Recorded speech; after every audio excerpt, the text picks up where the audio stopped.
Yo, goddamn me, here we go again. Family request. At family request. Homemade sweet potato pie again, goddamn me.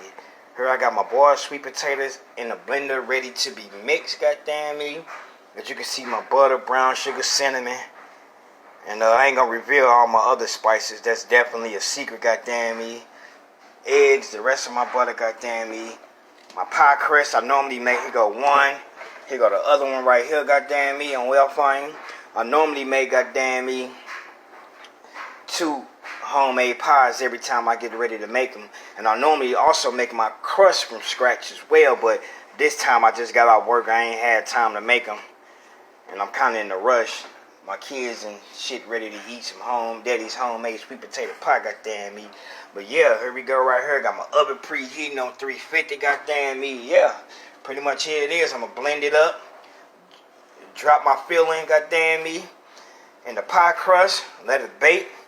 And yeah, the best homemade sweet potato pie you'll ever have in your life. And that's real butter, not margarine, for the people that don't know the difference right there. Oh yeah, straight a yummy, yummy, yummy, yummy, yummy. It's about to be yummy up in this joker. On wealth, I'm about to take it down through there as always. Goddamn me. Oh yeah. Yummy.